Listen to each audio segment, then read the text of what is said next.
Leurs ont en effet été retrouvés dans un charnier en 2013. L'affaire dite du charnier de Diago refait donc la une au Mali et le principal mis en cause, le général Amadou Haya Sanogo, sera jugé à partir du 30 novembre prochain. Selon un communiqué officiel, le chef de l'ex-junte sera devant les assises à partir du 30 novembre pour assassinat et complicité d'assassinat de militaires. Un procès qui à coup sûr tiendra en haleine le Mali dans les semaines à venir. Mali, procès du général Sanogo, de l'importance de la manifestation de la vérité. Premier débat du jour sur Angle de vue. Ensuite, au Tchad et à l'issue de leur assemblée générale tenue le week-end écoulé, les magistrats ont décidé de poursuivre leur mouvement de grève déclenché il y a déjà 2 semaines. Ils exigent entre autres l'annulation du décret instituant la baisse des primes et indemnités des juges. Leurs revendications sont-elles valables? Pourquoi la sourde oreille de l'exécutif et notamment du chef de l'État Idriss Déby Itno? Tchad, grève reconduite pour 1 mois, juste revendication du syndicat des magistrats tchadiens. Second débat du jour sur votre émission qui passe au crible l'actualité sur le continent africain. Mesdames, Messieurs, bonjour et merci de nous rester fidèles. Voici d'abord le flash, l'essentiel de l'actualité sur le continent. En Côte d'Ivoire, les frondeurs du FPI, le parti de l'ex-président Laurent Gbagbo, ont décidé de ne pas participer aux élections législatives du 18 décembre. Cette position majoritaire, selon le communiqué des frondeurs mené par Aboudraman Sangare, est dictée par le fait que les conditions techniques, politiques et sécuritaires ne sont pas encore réunies par le gouvernement Ouattara pour des élections inclusives, transparentes et équitables. 2 soldats maliens ont été blessés dans l'attaque d'une position de l'armée près de Gao, dans le nord du Mali. Attaque revendiquée par le groupe Al-Mourabitoun du chef djihadiste algérien Mokhtar Belmokhtar. La position visée est située à 60 km au sud de Gao, la plus grande ville du nord malien. D'autres sources militaires ont précisé que la cible était une position de la garde nationale, une composante de l'armée, dans la localité de Intaka. Les Nations Unies sont préoccupées par un nouveau décret du gouvernement congolais sur les médias audiovisuels étrangers. Propos d'Alexis Lamec, représentant permanent adjoint de la France au siège des Nations Unies à New York. Le décret signé samedi par le ministre Lambert Mende dispose que les personnes physiques ou morales de nationalité étrangère ne peuvent opérer dans le secteur de la radiodiffusion et de la télévision qu'avec participation majoritaire des Congolais dans le capital de la dite société.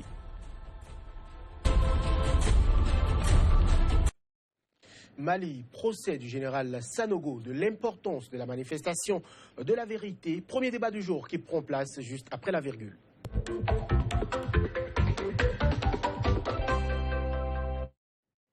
Et sur le plateau de votre émission Angle de vue, ce jour, Maître Alain Ronla, avocat au barreau de Cotonou, c'est au Bénin.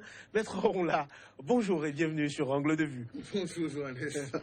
Face à vous, Moïse Soudé, journaliste. Vous êtes journaliste à Soleil FM, une radio qui émet au Bénin. Moïse Soudé, bonjour et bienvenue. Bonjour à vous, chers confrères. Bonjour, maître. Bonjour, Moïse. Messieurs, les 21 et 22 mars 2012, une mutinerie des militaires dégénérés en coup d'État et balait le régime du général Amadou Toumani Touré. Amadou Haya Sanogo était alors l'homme fort du pays, mais avec l'arrivée au pouvoir d'Ibeka en 2013, il est tombé en disgrâce et le béret vert a donc été écroué pour son rôle présumé dans l'assassinat des bérets rouges. Maître Alain Ronla, qu'est-ce qui pourrait expliquer jusqu'à 3 ans de détention préventive dans un dossier d'une telle importance pour le Mali? Merci Johannes. D'abord, il n'est pas écroué, il est en résidence surveillée, donc il vit confortablement dans une villa au Mali. Oui, mais il n'est pas libre de ses mouvements. Il n'est pas officiellement libre de ses mouvements. Vous me direz que c'est un traitement normal pour quelqu'un qui a été chef d'État, même si ce n'est que pendant 21 jours. Pourquoi 3 ans? 3 ans, c'est le temps d'une instruction. Tout à fait normal et c'est prévu d'ailleurs au Code de procédure pénale malien. 3 ans, c'est le délai raisonnable à l'intérieur duquel tout doit être mis en œuvre afin que nous ayons un procès et nous y voilà. Ce n'est pas tard. Je pense même que c'est court parce que les chefs d'inculpation pour lesquels Sanogo est renvoyé sont assez minces. C'est vrai qu'il y a assassinat et complicité d'assassinat, mais il y a des tas d'autres préoccupations. D'abord, les causes et les conditions dans lesquelles le putsch est intervenu, le fait d'avoir interrompu le mandat du président Toumani Atete, le lynchage dont le président par intérim de l'époque, Dioncounda Traoré est intervenu. Je pense que c'est autant de questions qui méritent d'être posées devant des juridictions adéquates. Il y a la cour martiale, parce que les bérets rouges contre les bérets verts, c'est une affaire de militaires. On aurait pu songer à la cour martiale, on aurait pu songer à une juridiction d'exception, puisqu'il y a des possibilités de qualification d'infraction, notamment à la sûreté de l'État.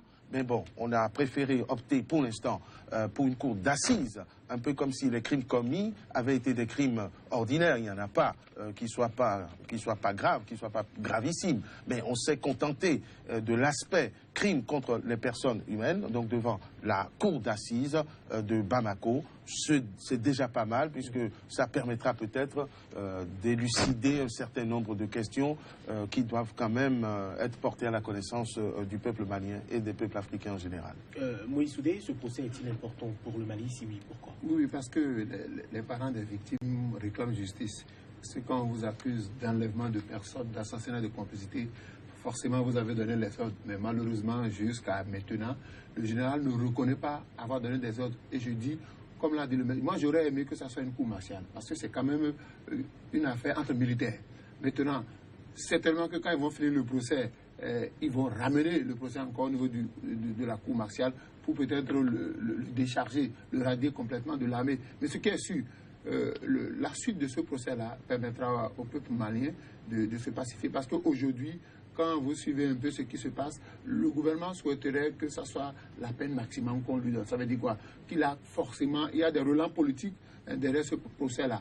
Maintenant, est-ce que les familles qui réclament des dommagements, est-ce que même si le général était jugé et qu'on leur donnait les moyens, est-ce que cela va les soulager moralement? Mais je dis, il y a lieu de faire ce procès-là pour situer désormais les responsabilités, parce que le général ne reconnaît pas avoir donné des ordres pour qu'on ait assassiné. Maintenant, c'est sa vérité contre celle de la partie civile. Alors, Maître Léon-là, on parle d'assassinat et complicité d'assassinat de militaires. Ce sont les charges pour le moment retenues contre lui par les sources judiciaires qui ont parlé de l'affaire. Que risque concrètement le général Sanogo? Le général Sanogo, selon le code pénal malien, risque la peine de mort. C'est de ça qu'est punie toute personne qui se serait rendue auteur ou complice d'enlèvement et surtout d'assassinat.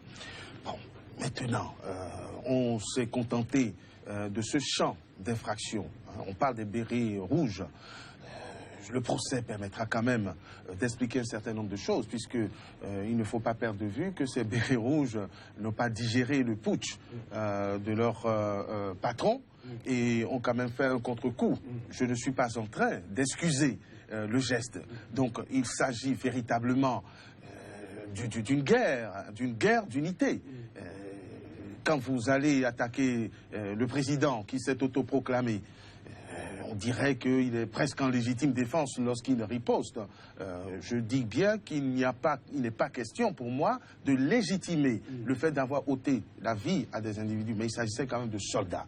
Et ce n'est pas une affaire qui trouble outre mesure le Mali, puisque vous-même vous l'avez souligné tout à l'heure, Moïse, c'est les familles des victimes qui ont droit à la justice, qui réclament, qui tempêtent pour que justice soit faite. Parce que la véritable justice à ce niveau, c'est de situer les responsabilités dans tous les champs. Le putsch, il faut permettre d'élucider si effectivement ce putsch a été l'œuvre, un montage du président ATT ou pas.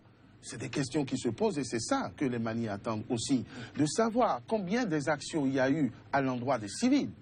Parce que des civils ont été tués, il y a eu des mouvements et des contre-mouvements. Mais pour l'instant, on s'est focalisé sur ce règlement de compte entre unités, parce qu'il s'agit très clairement de Sanogo et des bérets rouges qui n'ont pas admis le putsch qu'il aurait perpétré à l'encontre du président Amani Touré. Bon, alors pourquoi, je dirais, cette précipitation? Pour ne pas laisser passer les délais. Parce qu'après 3 ans, effectivement, la question de la mise en liberté ou de la sortie de la résidence surveillée se pose. Alors je crois que c'est ce qui explique qu'on se soit dépêché d'organiser ce procès, plus précisément sur cette question dont le tour avait été très vite fait. Alors on a dit procès et on dit présomption d'innocence. Il n'y a pas de doute que la responsabilité de ces massacres doit incomber au premier responsable de cette junte qui s'est installé au pouvoir, même si des ordres n'ont pas été donnés. Il ne serait pas compréhensible que lui, à la tête de l'État en ce moment-là, et jusqu'en novembre ou en décembre, quand un autre président a été élu, la question de ces charniers n'ait pas été posée et que ces disparitions n'aient pas été signalées. Donc ça ne va pas être évident de le décharger. Je ne pense pas que ce soit d'ailleurs l'option des pouvoirs publics et des pouvoirs judiciaires très exactement maliens que de chercher à décharger le capitaine devenu subitement un bombardé, général Sanogo. Alors, Moïse Soudé, le procès est prévu à Sikasso, une ville du sud du Mali. Le procès, il paraît que les procès d'assises sont souvent délocalisés pour des raisons de sécurité. Est-ce que ce motif est recevable? Oui, vous savez, les bérets rouges attendent que justice soit rendue à leurs collègues tués. Ça veut dire quoi? Qu'au cas où ils n'obtiendraient pas satisfaction, il y a risque de chercher à assassiner le général Sanogo. Parce qu'aujourd'hui, si, comme l'a dit le maître, si on ne fait pas éviter qu'on doit le libérer de la résidence surveillée, il n'est pas en sécurité. Parce que les compagnons de ceux qui sont décédés vont chercher à régler le problème. Je crois que c'est bon d'avoir délocalisé le procès. Maintenant, il faut prendre toutes les dispositions sécuritaires pour que cela n'arrive pas. Parce que, vous savez, entre militaires, quand le règlement de compte commence, on ne sait pas quand ça finit. Parce que Sanogo est béret vert, les autres sont bérets rouges, ils ont pratiquement reçu la même formation, mais ils n'ont pas la même mission républicaine. Donc, il va falloir que, non seulement qu'on ait délocalisé le procès, mais de prendre toutes les dispositions. Même l'accès à la salle, il faut que cela soit filtré. Parce que vous savez, il y a des militaires qui sont des têtes fêlées, qui n'hésiteront pas à entrer dans la salle avec une arme. Et au moment où ils n'obtiennent pas satisfaction, ils sont capables de tirer sur l'autre. Moi, je dis, ce qu'on peut reprocher peut-être au général, c'est sa responsabilité morale. Parce que je ne sais pas si au cours de l'instruction, on a eu tous les détails. Si déjà le pouvoir en place réclame la peine de mort, ça veut dire quoi? Qu'il y a forcément des gens qui ont intérêt à ce que ce général-là soit puni. Est-ce que c'est le pouvoir en place qui réclame la peine de mort? Là, je ne crois pas. Personne ne réclame la peine de mort. Ce sont les textes. C'est les textes. Qui ont prévu la peine de mort pour ce type d'infraction. Absolument. Je suis d'accord, mais quand vous voyez un peu autour du pouvoir, les gens vont dans ce sens-là. Que vraiment cela soit appliqué. Le même c'est qu'au cours du procès, peut-être après les différentes plaidoiries, on peut ne pas aller à cette extrémité-là. Mais aujourd'hui, le pouvoir souhaiterait qu'on aille à cette extrémité. Non, je m'inscris en faux. D'abord, c'est les textes qui prévoient la peine de mort. Il n'est pas dit qu'elle sera prononcée et il n'est pas dit non plus que l'avocat général, puisque c'est lui qui va officier au cours du procès, va forcément orienter ses réquisitions vers la peine capitale. Bon, maintenant, je crois quand même qu'il faut nuancer la position du gouvernement. Apparemment, ce capitaine est devenu très rapidement général. Je veux dire, ça, c'est un saut fulgurant sous un régime de transition. Et depuis l'arrivée au pouvoir régulièrement par le président Ibeka, il n'y a pas eu de traitement sévère, particulièrement noté. Nous vous disons, et ce n'est pas anodin, et c'est à dessein que je le disais, que le capitaine devenu subitement général vit en résidence surveillée. Il n'est pas dans des cellules, il n'est pas dans des geôles où il est gardé, ce qui témoigne d'une certaine hospitalité, d'une certaine bienveillance. Du régime en place. Du régime en place. Donc, je pense que le but, ce n'est pas forcément de l'abattre. Et ceci étant, quelle que soit l'appréciation qu'on peut porter sur les vies humaines qui ont été ôtées. Je crois que ce procès va être révélateur de quelque chose. De quoi s'agissait-il? Il s'agissait de deux unités qui luttaient pour leur survie. Donc, c'est une affaire de militaires, grosso modo, et je crois que la responsabilité pénale au niveau des militaires s'apprécie différemment que sur le plan civil. Il ne s'agit pas pour un général d'être rentré dans la ville, d'avoir semé la terreur et de tuer des populations civiles, parce que cet aspect des choses existe, et ce n'est pas encore celui qui est porté. Mais il s'agit de l'enlèvement, la disparition et de l'exécution d'un certain nombre de bérets rouges, une vingtaine de bérets rouges, qui ont tenté de renverser le régime putschiste. Donc ça s'apprécie différemment et je serais navré que le général Sanogo se réfugie derrière le déni et dise voilà, je n'ai pas donné les ordres, je n'ai pas fait ci, je n'ai pas fait cela. Moi je crois qu'il faut faire face courageusement à la chose et expliquer que c'était une guerre de factions. Mais je suis sûr que quand on va quitter le niveau civil et que les intéressés n'auraient pas eu gain de cause, ils vont passer à la cour martiale. Parce que si c'est une guerre militaro-militaire, moi je crois que la cour martiale était mieux indiquée pour régler ce problème-là. Parce que quand on va quitter le côté civil et que les gens n'auraient pas eu, et je maintiens ma position, les gens auraient souhaité qu'on applique la peine maximale, c'est-à-dire peine de mort. Encore que, c'est vrai que les textes sont prévus, mais on n'est pas obligé d'aller à cette extrémité. Maintenant, le souhait des hommes du pouvoir, c'est qu'on aille à cette extrémité-là, et je le confirme. Donc aujourd'hui, si on n'a pas gain de cause là-bas, les gens vont souhaiter pour dire que c'est un problème militaro-militaire. On ramène ça à la cour martiale, et vous savez que quand ça arrive à la cour martiale, comment ça se passe? C'est les militaires qui règlent le problème, il va perdre son galon. Non, ce n'est pas tout à fait exact. Une fois que la cour d'assises se sera prononcée sur ce dossier, il y aura autorité de la chose jugée, définitivement. Et il n'y a plus aucune cour martiale qui pourrait... Non, ce n'est pas l'idéal. Il n'y aurait plus aucune cour martiale qui aurait vocation à juger de ces mêmes faits, c'est-à-dire l'enlèvement et l'exécution de cette vingtaine de bérets rouges. Si l'affaire avait été directement portée devant la cour martiale, ça aurait été un autre traitement. Vous voyez? Et je pense que la cour martiale donnerait une suite un peu plus compréhensible à la posture du général Sanogo. Vous voyez? Parce qu'il y a crime et crime. Il y a crime et crime. Là, c'est des militaires qui se sont affrontés à l'intérieur d'un pays pour une question de pouvoir. Vous voyez? Sanogo a pris le pouvoir avec ses camarades bérets verts. Les bérets rouges qui composaient la garde prétorienne du président ATT s'en sont offusqués, ont eu peur pour leur vie, leur unité, et ont tenté un contre-coup. Ils ont été pris, ils ont été sévèrement châtiés, pour parler pudiquement. Donc je crois que c'est ça l'enjeu du procès. Alors effectivement, c'est des bérets rouges qui avaient leur famille, qui ont des femmes, des enfants, qui réclament justice, c'est tout à fait normal. Mais les choses sont à relativiser. La responsabilité du capitaine Sanogo, excusez-moi, je ne m'habitue pas à ce grade de général qui est tombé en l'espace de quelques semaines. Le général Sanogo doit répondre de beaucoup d'autres questions, à savoir déjà les motivations de son putsch.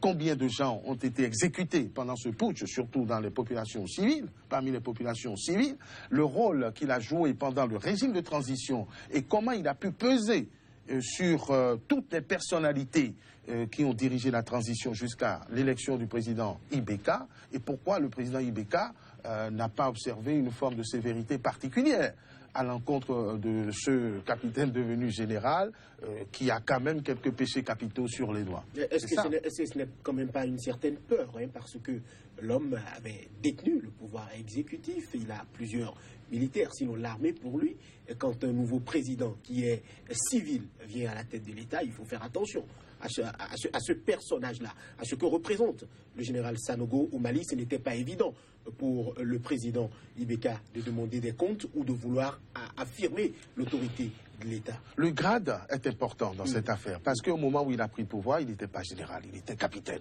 Donc de capitaine à général en l'espace de quelques semaines, il y a vraiment un saut. Donc c'était un capitaine mutin. C'est vrai que c'était une forte tête, ça ne veut pas dire qu'il avait une certaine influence, une grande influence au sein de l'armée. Et aujourd'hui, les bérets verts sont rangés. Je pense que les bérets rouges aussi, je crois qu'il y a une sorte de fusion, on a trouvé une forme de réintégration. Et tout se passe d'ailleurs sous le contrôle de l'armée alliée. Je veux parler de la MINUSMA, par exemple. Pardon, de la MINUSMA, puisque le Mali est confronté à ce que nous savons. Donc il n'y a plus, de mon point de vue, de grandes influences ou une volonté d'hégémonie d'une armée ou d'une composante de l'armée sur l'autre. La question que je suis en train de soulever est celle-ci. Que se passe-t-il en réalité entre Toumani Touré, Ibeka et par le truchement du capitaine Sanogo? C'est ça ce qui doit nous édifier. Parce que Sanogo n'a pas pu faire tout cela sans avoir eu un certain soutien ou une certaine approbation. Voilà le mystère que moi je souhaite que l'on perce. Aussi bien approbation militaire qu'approbation populaire. Populaire, c'est moins certain. C'est vrai qu'il y a eu une forme de manipulation parce que c'est quand même assez grave. Hein, réussir à soulever les populations qui sont rentrées au palais de la présidence dans l'indifférence, voire la complaisance militaire et parvenir à lyncher quelqu'un qui a été hissé comme exerçant le pouvoir d'État, c'est une interrogation profonde qui me pèse sur l'estomac depuis la commission de ces faits. Donc, il faut interroger véritablement ces 3 ou 4 acteurs principaux. Il y en a eu d'autres. Il y a eu les premiers ministres de transition pour savoir à quoi le général Sanogo a servi. Il ne s'est pas autoproclamé général, je vous le rappelle. Ça faisait partie des accords, d'une transition, enfin bref, il y a une nébuleuse sur laquelle les hautes autorités maliennes devraient nous éclairer. Oui, justement, c'est pourquoi tout à l'heure, le général, il s'est donné le grand du général, il ne s'est pas donné. Il y a des gens qui lui ont permis d'avoir. Il y a des généraux dans l'armée. Ce trio-là, ATT, IBK et Sanogo, il doit avoir un secret. Et je me demande si ce procès-là pourra réellement révéler tous les secrets. Parce que tel qu'il est traité, forcément, on le protège. Pour qu'il ne dise pas sur la place publique ce qu'il ne doit pas dire. Donc, est-ce que ce procès-là nous permettra d'avoir la vérité sur les faits? Parce qu'aujourd'hui, il y a des gens qui craignent pour leur vie. Le général n'a pas opéré seul. Forcément, il a eu des soutiens logistiques, il y a eu des soutiens financiers. Et tout cela, dans l'ombre aujourd'hui, sera de dire, mais quelle déclaration fera-t-il? Est-ce que nous ne serons pas compromis? C'est pourquoi j'ai dit, on aurait pu simplement directement passer à la commerciale, régler le problème entre militaires. On a unifié les bérets rouges et les bérets verts. Mais l'issue de ce procès va renforcer ou détériorer les relations au sein de cette unité-là. Parce que si les bérets rouges ne se sentent pas, on ne leur rend pas justice, ils vont dire, écoutez, on ne nous a pas rendu justice, ils vont chercher à se rendre justice. Et de ce pas-là, l'armée sera fragilisée. Maître Alain, votre avis par rapport à cette question de sécurité qui a été posée à la délocalisation du procès? On va dire que c'est un effet de style parce que ça se passe à Bamako ou ailleurs, les mesures de sécurité s'imposent partout. Donc, je pense que c'est certainement dans une forme de confort à apporter au dispositif de sécurité. Je pense que le lieu géographique ne pose aucun problème, il importe peu. Ce qui compte, c'est la manifestation de la vérité. Et là-dessus, Moïse, je voudrais vous dire qu'on n'a jamais la maîtrise d'un procès. Jamais la maîtrise d'un procès. Il suffirait que certaines questions soient posées, soient présentées par les avocats de part et d'autre pour que nous allions vers des révélations intéressantes. Parce que le procès en soi, le fait d'avoir exécuté des bérets rouges, ce n'est pas suffisant, ce n'est pas ça l'affaire. Il mérite justice. C'est les autres motivations qui doivent édifier l'histoire du Mali. Et je crois que c'est à ça que nos émissions servent, à cet éveil, à cette vigilance, pour que nous ayons d'autres réponses que oui, j'ai donné l'ordre d'exécuter les bérets rouges parce qu'ils voulaient me prendre le pouvoir et me chasser du pouvoir, ou j'ai reçu l'ordre, et pourquoi ce traitement normal, mais qui dénote par rapport à ce qui se fait généralement. Voyez-vous? Donc, c'est là les interrogations majeures de ce procès qui s'annonce pour le 30 novembre et qui pourrait nous permettre de suppléer à ce qui aurait pu se passer devant la cour martiale ou devant une cour chargée de juger cette atteinte portée au processus démocratique installé au Mali. Messieurs, notre correspondante à Bamako, Halima Bentouré, a fait le point de la situation sur place. Suivons cet élément où les familles et proches des victimes sont impatients. Longtemps réclamé par les associations de défense des droits de l'homme et les parents des victimes des 21 militaires bérets rouges assassinés en 2012, l'ouverture du procès du général Amadou Aya Sanogo, inculpé pour enlèvement et assassinat, est prévue pour le 30 novembre prochain. Une nouvelle qui réjouit les parents des victimes. C'est une bonne nouvelle que nous avons très bien accueillie. Et ce que nous attendions de ce procès, c'est la vérité. Que le droit soit dit. Que l'injustice ne soit plus encouragée dans le Mali. Et que la communauté internationale soit informée que la justice malienne a les compétences nécessaires de juger les crimes les plus graves au Mali. Pour rappel, le 30 avril 2012, une tentative de contre-coup d'État perpétrée par les militaires bérets rouges fidèles à l'ancien président Amadou Toumani Touré contre la junte militaire de Amadou Aya Sanogo tourne au vinaigre. S'en suivront les règlements de compte, notamment les enlèvements, les tortures et assassinats contre les bérets rouges, dont le plus flagrant est la découverte de 21 militaires bérets rouges trouvés morts dans une fosse commune dans la localité de Diago, à 27 km de Bamako. Les familles des victimes réclament les corps. Nous demandons justice et funérailles. Cette session de la cour d'assises qui s'ouvrira à Sikasso à 372 km de Bamako est très attendue. Les parents des victimes disent avoir confiance en la justice malienne. Cependant, si celle-ci n'arrivait pas à répondre à leurs attentes, ils promettent de saisir la Cour pénale internationale. Alphonse Moïse Soudé, nous voulons savoir comment nos pères ont été arrêtés, comment ils se sont retrouvés dans une fosse commune. Cri de cœur des parents des victimes. Oui, c'est normal. C'est normal quand vous avez perdu un parent dans des conditions mystérieuses. C'est normal que vous puissiez réclamer la justice sur son assassinat.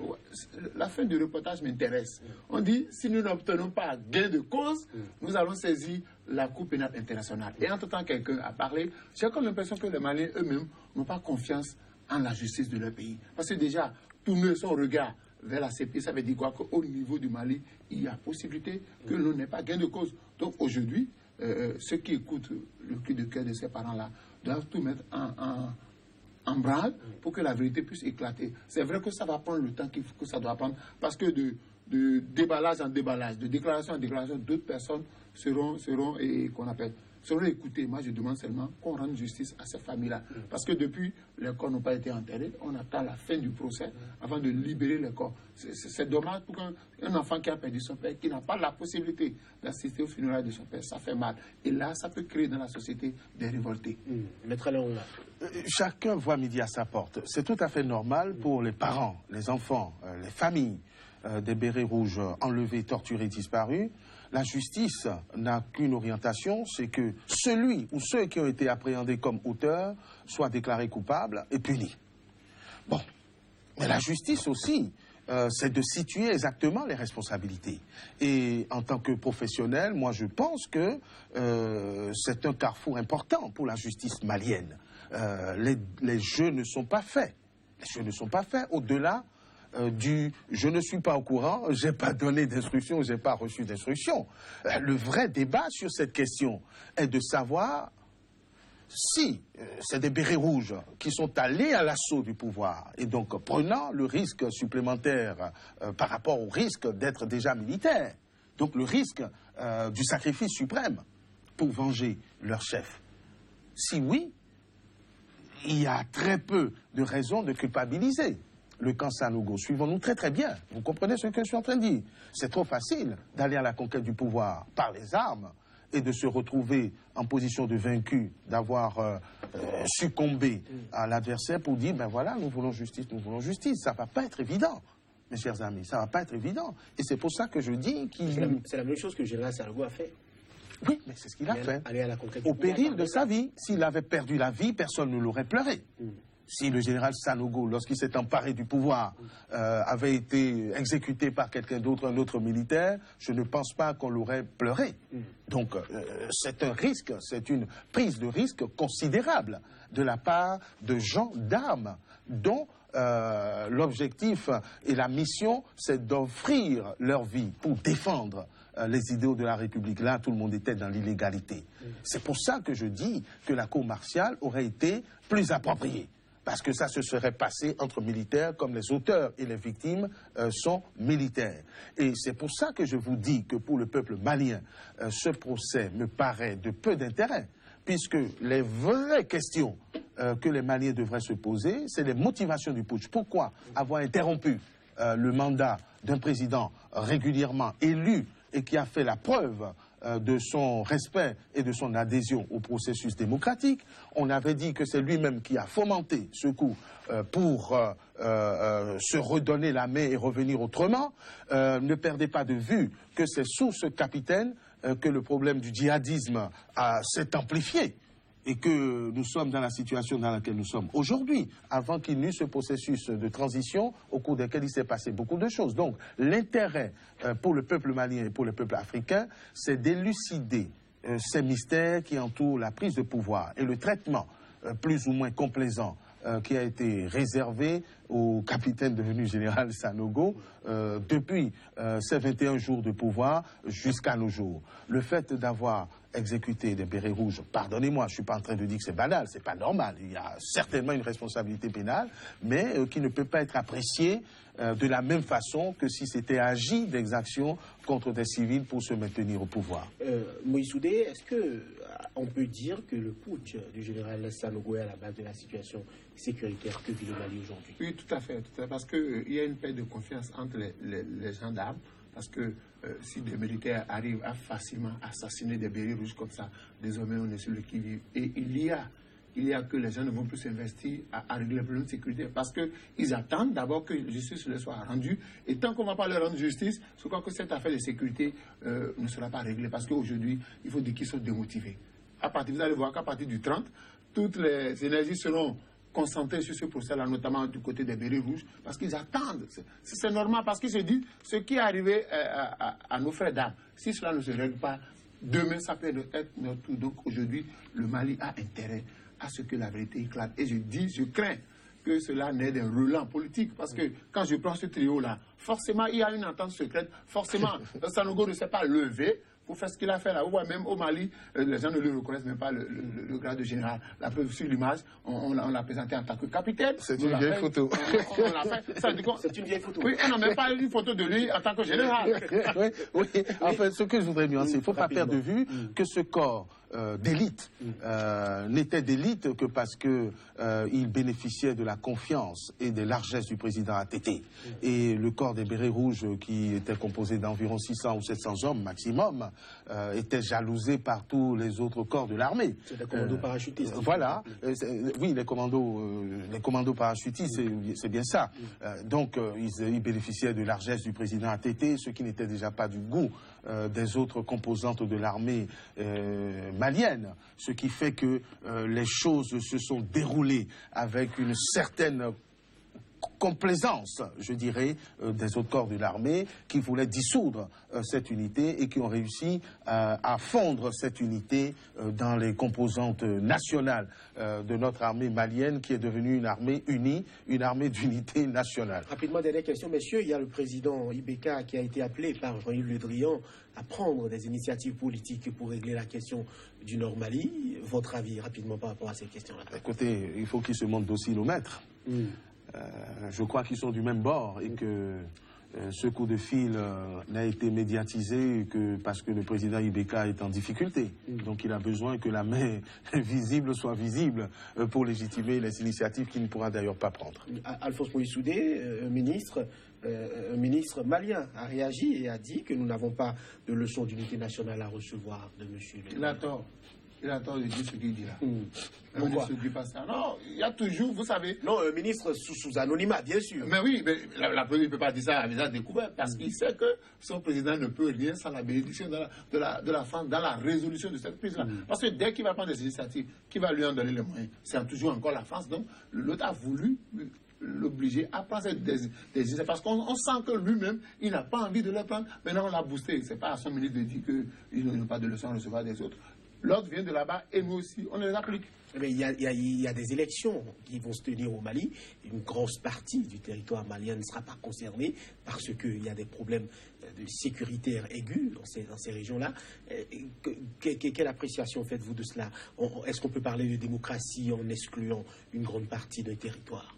Démocratie à géométrie variable, parce que les communiqués officiels font état de 5 provinces, ou en tout cas circonscriptions, de grandes circonscriptions. Très grandes circonscriptions ne seraient pas touchées par ces élections, et donc on procéderait à des nominations intérimaires. Moi, je pense qu'on aurait pu être cohérent en réservant le même traitement aux autres régions du pays. Mais je crois qu'on a besoin de montrer que malgré l'invasion des djihadistes, la démocratie est en marche et que là où le pays est plutôt pacifié, encore que nous ne soyons en sécurité nulle part, eh bien, on peut organiser des élections. Je crois que c'est une très mauvaise approche des choses et qu'il fallait mieux laisser les choses en l'état, procéder à des nominations intérimaires et œuvrer pour la pacification totale du pays, c'est-à-dire l'application rigoureuse du programme DDR avant de songer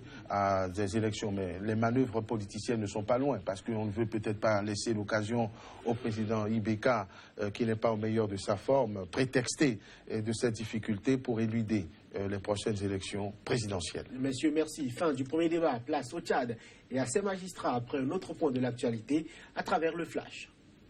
En Côte d'Ivoire, les frondeurs du FPI, le parti de l'ex-président Laurent Gbagbo, ont décidé de ne pas participer aux élections législatives du 18 décembre. Cette position majoritaire, selon le communiqué des frondeurs mené par Aboudraman Sangari, est dictée par le fait que les conditions techniques, politiques et sécuritaires ne sont pas encore réunies par le gouvernement Ouattara pour des élections inclusives, transparentes et équitables. 2 soldats maliens ont été blessés dans l'attaque d'une position de l'armée près de Gao, dans le nord du Mali. Attaque revendiquée par le groupe Al-Mourabitoun du chef djihadiste algérien Mokhtar Belmokhtar. La position visée est située à 60 km au sud de Gao, la plus grande ville du nord malien. D'autres sources militaires ont précisé que la cible était une position de la garde nationale, une composante de l'armée, dans la localité de Intaka. Les Nations Unies sont préoccupées par un nouveau décret du gouvernement congolais sur les médias audiovisuels étrangers. Propos d'Alexis Lamec, représentant permanent adjoint de la France au siège des Nations Unies à New York. Le décret signé samedi par le ministre Lambert Mende dispose que les personnes physiques ou morales de nationalité étrangère ne peuvent opérer dans le secteur de la radiodiffusion et de la télévision qu'avec participation majoritaire des Congolais dans le capital de la dite société. Tchad, grève reconduite pour 1 mois, juste revendication du syndicat des magistrats tchadiens. Le débat prend place juste après l'intermède.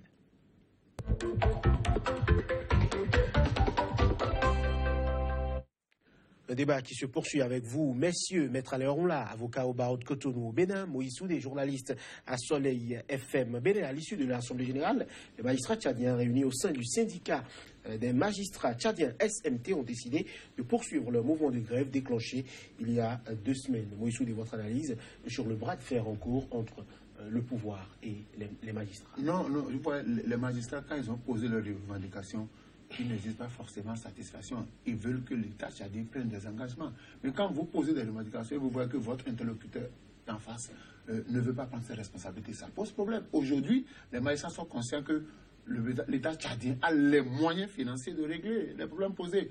Mais au-delà des moyens financiers, il faut quand même prendre des accords pour rassurer les gens, pour dire, même si on n'a pas les moyens aujourd'hui, à long terme, on pourra les régler. Mais ils ont senti que devant eux, on fait la sourde oreille. Donc ils sont obligés d'aller par les moyens les plus forts. Aujourd'hui, si la justice est paralysée pendant des mois, vous savez ce que ça fait. Il y aura des procès en entente, même obtenir des documents administratifs, ça sera difficile. Parce que face à la têtutesse du président de la République, ils n'ont pas d'autre choix. Ils n'ont pas d'autre choix. Parce qu'ils savent qu'il y a les moyens qu'on dissipe, sinon qu'on gaspille dans d'autres activités. On peut prendre ces moyens-là et régler les problèmes qui sont posés. À défaut de les régler, prenez des engagements. Non, ils ont comme l'impression que l'État n'a pas envie de prendre ces engagements. Maître Aléronla, grève reconduite pour 1 mois. Les magistrats que je connais le mieux et qui sont à peu près pareils dans tous les pays sont des gens responsables et disciplinés. Il est très rare qu'un magistrat les magistrats en général, s'enferment dans un statut presque de grande muette. C'est-à-dire après l'armée, et même avant l'armée, c'était... ils ne jugent pas utile de donner de la voix et ils ne revendiquent pas à tort et à travers. Donc si les magistrats ont des revendications et utilisent une méthode de fermeté pour la satisfaction de ces revendications, c'est qu'il y a un vrai problème, il y a un gros problème. Donc nous sommes solidaires de ce mouvement qui est dans un contexte, il y a une fronde sociale incontestable aujourd'hui au Tchad. Et pourquoi? Parce que le président Déby se montre totalement sourd et autiste à ses revendications. La question n'est pas forcément de donner satisfaction, mais au moins de dialoguer, de parler, de prendre des engagements comme Moïse l'a dit, et de prendre un échéancier pour régler ces problèmes. Or, il s'enferme totalement dans un déni. Oui, parce qu'il a des problèmes. Les espérances escomptées sur l'exploitation du pétrole et de toutes les nouvelles richesses du Tchad n'ont pas porté leurs fruits. Le président est en difficulté.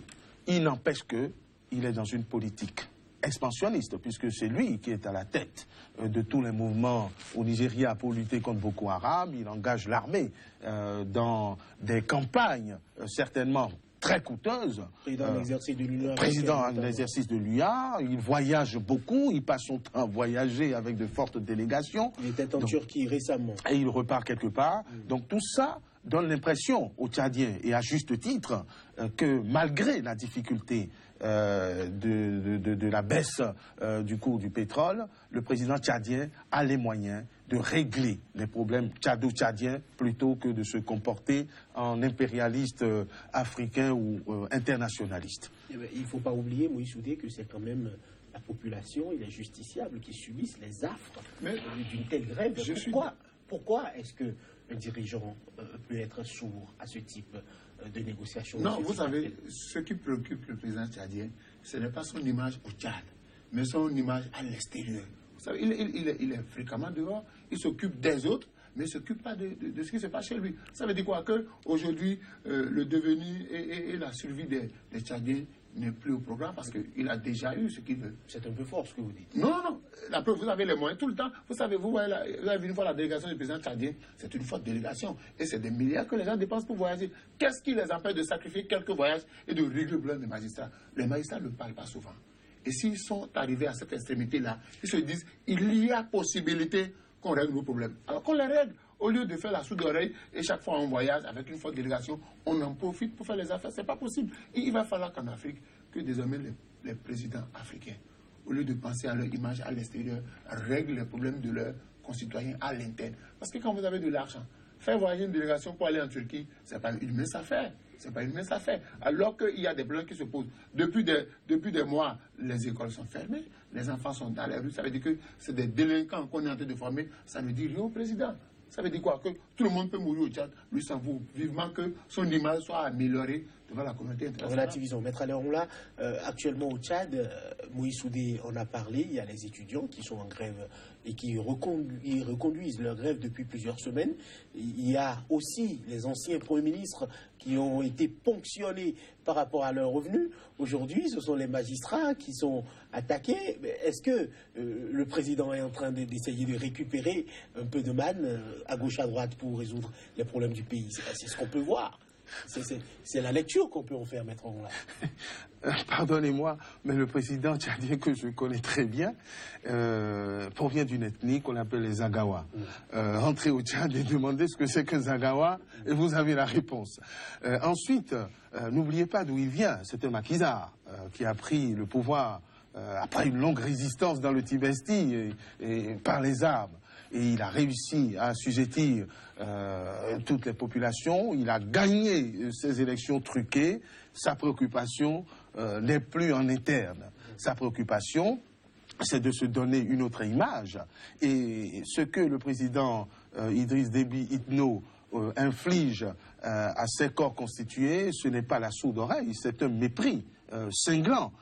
Ça veut dire que les calendriers ne sont plus les mêmes, les priorités ne sont plus les mêmes, et mal en prennent aux populations tchadiennes. Quand on a des élections mal ficelées, quand on se soumet facilement à des dictatures ou à des présidences qui manipulent les foules et les opinions pour se maintenir, il ne faut pas s'attendre à autre chose. Donc je crois que malgré la compassion dont nous faisons témoignage au peuple tchadien, nous en souffrons tous un peu partout.